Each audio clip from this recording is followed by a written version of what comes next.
Hello, hello, and welcome to Saturday Soundbites. I'm your host, Veronica Sofer, and here at Saturday Soundbites, we talk about all things visibility strategy, communications, branding, advertising, network marketing, everything you need to grow your visibility strategy and share your brand. Now, we usually talk about how this affects your business in the entrepreneur space or the brick and mortar space. Sometimes we have folks that are on that have a specialty with products and brick and mortar businesses. But today I have a phenomenal guest that's going to talk to you about how this translates into the public service sector. So I'm really excited about this conversation because a lot of the strategies and techniques really can cross over, and it's fantastic to borrow and learn from each other. So with that, we're going to take care of a little bit of housekeeping. If you are listening on our podcast, make sure you hit subscribe. We don't want you to miss any episodes. And if you are watching us on Facebook, let us know you're here in the comments. And if you catch the replay, hashtag replay, so that my guest and I can go back and chat with you. All right, let's go ahead and get this episode started. I am inviting my good friend, Angelique Myers Evans. She's joining us today. Welcome. Hi, how are you? Thanks for having me. Absolutely. I am so excited about today's conversation because a lot of people don't realize that the basics are the basics, no matter the space. And you have had such an illustrious career, especially in public service, that we haven't really had that conversation about how it crosses over. So I'm really excited about today's conversation. As am I. Thank you so much. I'm really, really happy and excited to get into it. I love, love, love this platform and what you're doing. So I want to do everything I can to support that and share some knowledge. Awesome. All right. So, first of all, tell us a little bit about yourself. Tell us about your background and how you figured out that public service is really where your communication skills were going to flourish. Well, believe it or not, I actually started about 20 years ago on the radio. Just being on air, board operator, doing play-by-play announcing for those wonderful Friday night lights. You know how it is here in Texas. Love it. Yeah. So several years, being on air, on commercial and just local radio. And then through that was actually able to finish out my degree in journalism at Mary Hardin Baylor, and just really flourished when I had the opportunity to go on commercial radio. I basically handled the midday radio show out in the Waco Temple Killeen market for several years, and then went off to be a national spokesperson for the National Association of Broadcasters. Went on an awesome tour, nationwide tour, just talking about the digital transition.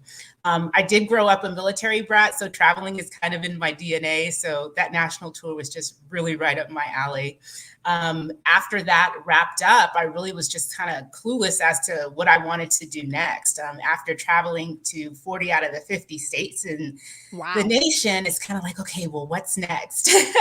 So I knew that I wanted to come back to Texas, but I wasn't quite sure what I wanted to do. But the Army, actually, the Department of Defense was interested in going into the radio space themselves, having folks overseas and making sure that they had opportunities to connect with those that are stateside and their families.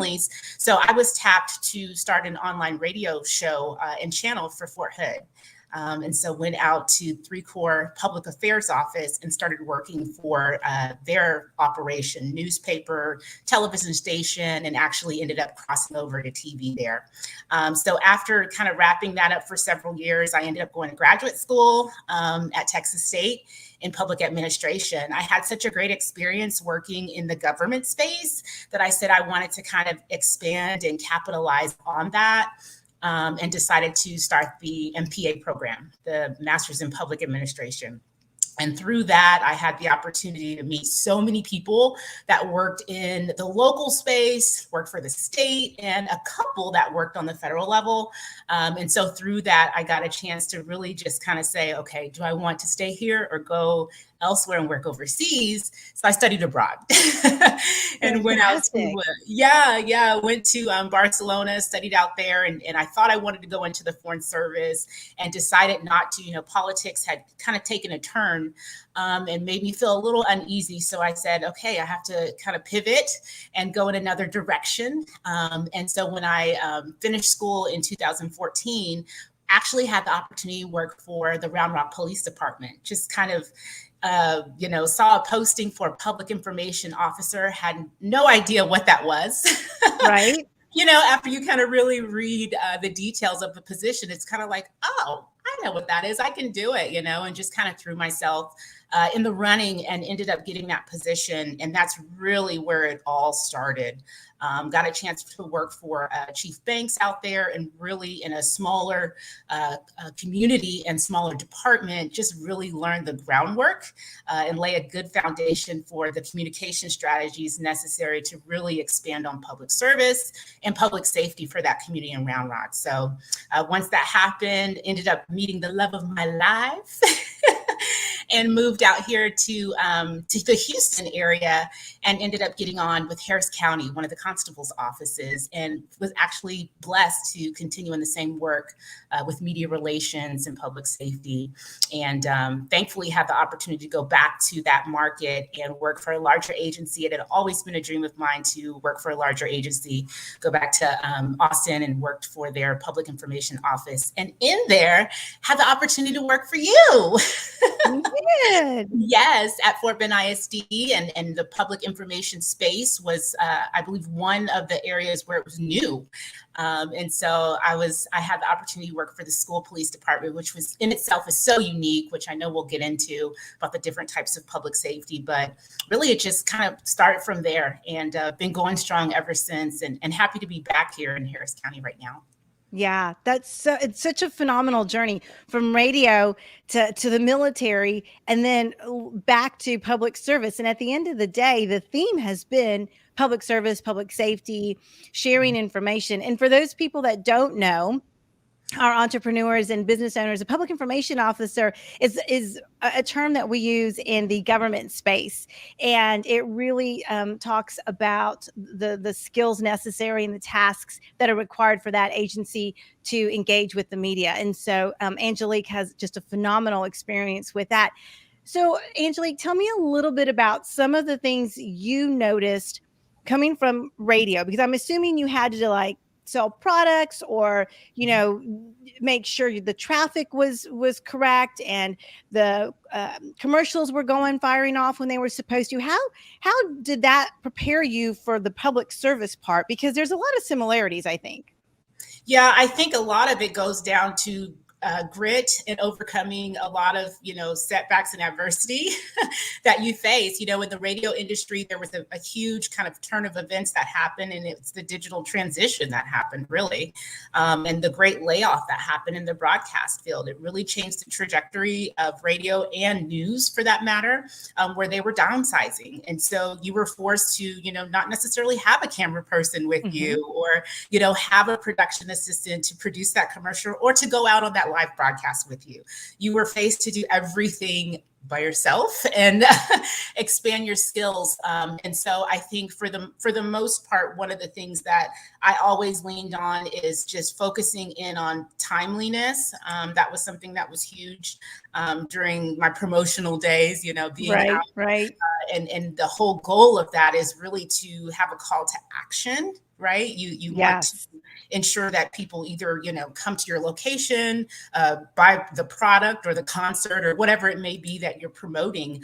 And so obviously there's a level of persuasion, specific language, energy, and things that you have to put into your message when speaking to your audience. Now, from the promotions and radio world, we're talking to the general public versus going on the public service side, and you actually have a service, right, that everybody expects of you, tax dollars involved and things like that. Right. You have to get a little bit more strategic, right? And you're going to be held to a much higher standard in terms of what you're doing with the funding that's being provided to your agency, and actually being able to demonstrate and articulate exactly what you're doing with that and how that translates to the community. And you said a couple of terms that I really want us to dig into. You talked about a call to action, and you also talked about your target audience. And I think that that's really important for folks to hear, because regardless of the space you're in, regardless of the niche, nonprofit, government, for profit, if you don't have those basics down, you're going to struggle. So tell us a little bit about what a call to action looks like on the public service side when you're talking about law enforcement or fire or public health, anything like that.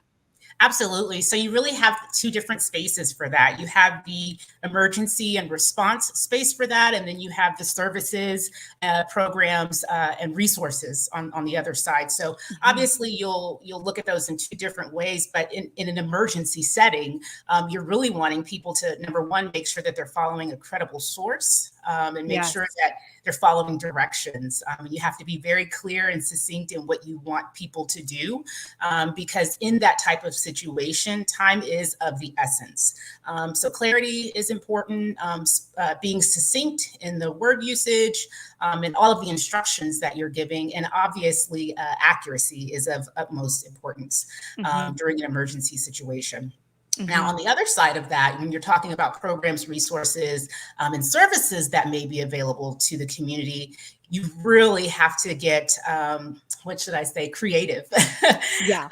creative in that space. And that's one of my favorite spaces to work in. Number one, because there's no necessarily going to be lives lost, lives at stake, and the level of emergency is very much lesser, and you have a lot more time and planning, and you can be more proactive in that space. So that's, of course, my favorite part of it. But on that side of it, is it very important for me specifically to focus in several different areas, and I'll point out two.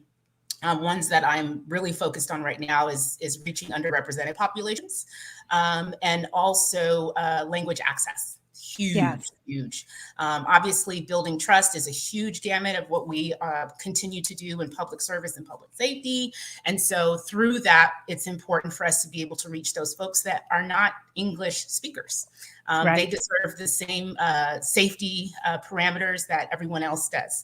There are residents. They may, I make sure that I use the word residents instead of citizens, because there's a lot in that word as well, for Right. different communities. And so every resident deserves to feel safe. They deserve a good quality of life, and it's our responsibility that they have the proper information. So you have to sometimes go out of the normal. Not everyone has this internet connection, right? Right. But maybe Miss Sandra on the east side goes to church every Sunday, but she doesn't have an internet connection, but she reads her church bulletin every Sunday. So, it's up to folks like us, the communication professionals, to be able to reach those non-traditional methods of communication, to reach those underrepresented populations, or those that are non-English speakers. Mhm. So that's something that I like to focus on, those two areas, especially when it comes to programs and services rendered to the community. Mhm. And let me ask you this, because it's a really great point. We always talk about reach people at where they're at. And that could be a language barrier. It could be a connection barrier. It could be different platforms. I know in a lot of the spaces that we talk about, some folks are really on TikTok and Snapchat, and we've got other folks who are more engaged on Facebook or Twitter. How do you, I mean, you're responsible and your team is responsible for really reaching so many lives that I'm curious about how you distribute the work in terms of social media, because that's probably something that has evolved every few months. It probably changes, as I would imagine. Absolutely. And it does. And I continue to go back to, kind of those methods that are outside of social media, because we've been doing it for a very long time, but we continue in public safety to get the same kind of responses, is that, I don't have an email address. I don't have a printer.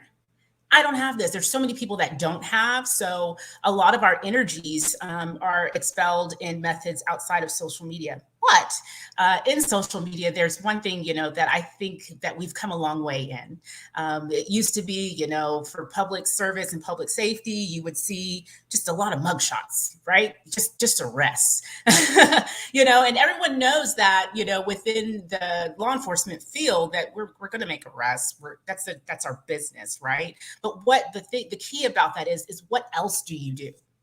Right? What makes you unique, your agency unique? Right. And I think that we a lot of times tend to lean on social media a lot to detail that and to tell that story. While I have not explored the TikTok world, bringing on team members that have is something that I'm definitely looking forward to, just to kind of explore that platform. But our traditional Facebook, Instagram, Twitter, those accounts continue to experience a lot of engagement, and I'm happy to say that we continue to evolve, every day, in what law enforcement and public safety agencies and government entities are using social media for. So I applaud all of my public sector folks out there that continue to use tools like this to reach everybody. Yeah, absolutely. And it's changing, and we all have to change, and it changes from region. I was just talking to a colleague in New York, and some of the issues that they're dealing with are completely different than the issues that we're dealing with in our state. So let me go back to something you talked about, and that was planning. And that's one of my favorite words. And so there is an opportunity for us on this side of the table to do some strategic planning. Talk to us a little bit about what that looks like in the public sector, because I'm guessing it's not that far off from what our nonprofit friends do. And it's probably not that far off from what our entrepreneurs and traditional brick and mortar business offices do when it comes to strategic planning. Yeah, I think a lot of it for us is specifically comes down to issues management. Guides us a lot. For some agencies, image and reputation management will guide that. And then just a solutions-based approach. We really are problem solvers. And overall, I think it's important. And one of the things in my experience to work with, and when I get to an agency, is to get with that leader, whoever that may be, that director, that constable, that chief, and set organizational goals in addition, because a lot of them do not have that, right? A lot of times, unfortunately, there's a ton of silos. It's not specific to the public sector. It happens in all agencies, on the private side and the public side. But I think for us, especially when you're working with a group of people that are civilians, and you have a group of people that are sworn, our mindset, our perspectives, and the way that we do things are quite different. We deal with a chain of command, and that decision making and that process is quite different and unique, specialized. Mm-hmm. But definitely getting with the leadership and setting those organizational goals is key first, and then after, because a lot of times they don't have it. A lot of times they don't have it. It's just kind of sitting those executives down and all the administrators and say, hey, let's get our stuff together. What are we doing? Where do we want to go with this? And then from that, at that point, I'm able to detail and demonstrate exactly where we're going with the communication strategy, and go to really attack each problem, issue, or barrier, right, that we're trying to overcome. And that's in place where, my communications planning starts. Yeah, I love that, because that sounds so similar to what so many of us do on the other side of the table. You do your SWOT analysis. I always tell people all the time, the first question I'm going to ask is, what problem are you trying to solve?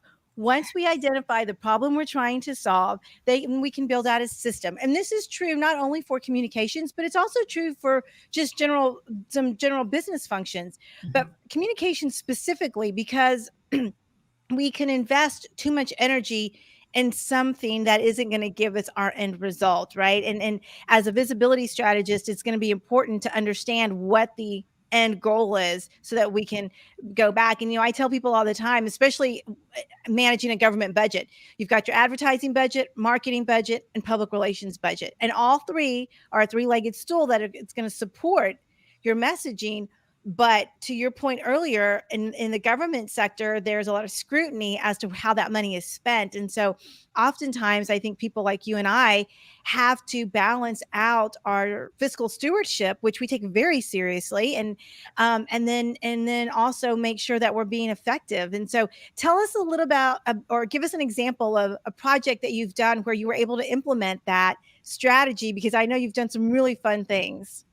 Well, I was going to say, I don't know if it's going to be a fun thing because obviously in my space, everything is not necessarily fun, and I have to be, honest. And that's why it's a tough field to be in, and it's something that not everyone can do. But one really good example that I'm quite proud of, and comes from APD.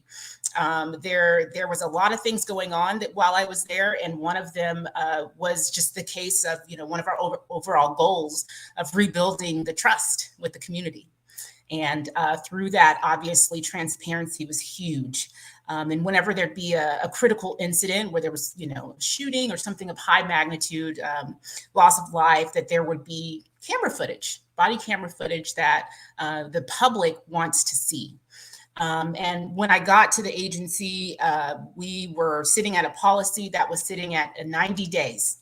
The policy was that you have 90 days from the date of occurrence of a critical incident to release this footage. And the great thing about that existing policy and process, it had a number of stakeholders involved in the process. You had, your office of this and your office of that. You had community members, advocates, and obviously multiple departments within the city. But through that, I think, one thing I noticed is like, man, this could be so much more efficient. I just kind of kept thinking that there's a lot of things involved in script development and reviewing and editing, and just a lot of moving parts. And I just knew that it could be kind of all in-house thing, that my PIO office could carry this out without all these extra entities involved. So I was able to streamline the process, and rewrite a new policy, and also engage all the stakeholders, the oversight bodies and the community activists and people that, had their hands and interest in what the police department was doing. And I was able to get it and rewritten to getting that video released in 10 days. 10 business days. Wow, that's a phenomenal way to improve trust in a community. That's fantastic. Yes, thank you so much. And I'm just so proud. Every day, I just think about just how that has just changed the trajectory of that community. And from this time forward, just, even a year with the policy being in place, how much more, not saying that it's going to happen overnight, right? Because that's just one piece of the pie, but that's just one huge step. When a controversial incident or a critical incident like that happens, people want to know what happened. Right. You also Absolutely. want to allow, due process to those involved and have, time involved. But, as time progresses, what happens? You and I know you have rumors. That's right. You have all these things. People kind of start, the media will start, finding people to talk to. And I think 10 days is just something that afforded us just that opportunity to get it out there and just, and improve the process, I think, overall. So I'm very proud of that new policy there out in Austin. I love it. I love it. And as you were talking, I think that's a very similar process to what maybe manufacturers use when we talk about customer service with returns. Everyone loves Amazon Prime because you can return everything quickly. But there was a time when there were delays, and all of a sudden, when you're able to serve people in a quicker time, it builds trust and it builds loyalty. And that's ultimately what you're doing, whether on the business side or the public sector side. So I love that example because it's essentially the same thing. How can we make people's lives better? How can we make them feel more comfortable? How can we build trust? How can we help people understand that we're in it together? And I think that's so important on the government side. And I just think you're doing a phenomenal job. Oh, thank you so much. I totally agree with that. And I think the effort involved in collaboration and just utilizing and capitalizing off all the stakeholders that have, a vested interest in what you're doing is just so important in that. And I think that was one of the reasons why it got through and approved so quickly and implemented so fast. Yeah, no, it was brilliant. It was brilliant. All right, Angelique, you have dropped some phenomenal gems of knowledge for us. I mean, my mind's kind of exploding because I'm going to really think about some of the things that you said and put it over what it is that I'm doing in both my organization and with some of my friends and clients. Tell us how people can connect with you, because you have got just such a vast knowledge base. And I know you're always about helping people. So how can people reach out to you and connect to learn more about what it is you're doing? Well, sure. Thank you for saying such nice things, Veronica. You make me blush. I'm so not used to being in this space. I'm so like used to preparing others for this, but I definitely am all about pouring into others and connecting folks to resources and sharing knowledge. So I am on LinkedIn under Angelique Myers Evans, and I'm very happy to connect with folks, share information and connections. I'm also just really enamored. The last time we went to the PRSA event that I saw you at, I just had the opportunity to meet some new graduates, right, from the Beaumont area. I think it was Lamar University, and it's just it reinvigorates, why we started in this business, speaking to new folks that are coming into our industry. And so I invite those that are new folks, right, coming into our space to connect with me, because I definitely would like to share some information. So LinkedIn would probably be the best opportunity. I also had the chance this year to write an article for Police Chief Magazine. Oh, And that, awesome. yeah, that article is about building community trust during a crisis and about crisis communication. So that is also on my LinkedIn, and also proud to share that as well, because it's all about building trust. Oh, I love it. And I'm going to go ahead and put that in the show notes for everyone listening on our podcast, because I want to make sure you read it. I think that's fantastic. Angelique, you have just been this has been so much fun for me, because I love talking shop, but I love talking to people who are smarter than me. So it has been a blast. You're so sweet. Thank you, Veronica. Pleasure. Awesome. Pleasure. Awesome. Awesome. All right, guys. That wraps up this episode of Saturday Soundbites. I hope you enjoyed it as much as I did. And I hope you learned a lot and got an opportunity to see how so much of what we do crosses over from the various spaces. So you can always learn and grow from people, even if they're not in your niche or in your space. So, with that, I'm going to wrap up this episode. If you're listening on our podcast, make sure you hit subscribe. We don't want you to miss any episodes of our podcast. And if you're watching on Facebook, make sure you give us some comments and hashtag replay so we can go back and connect with you. With that, I'm sending you lots of positive energy and light.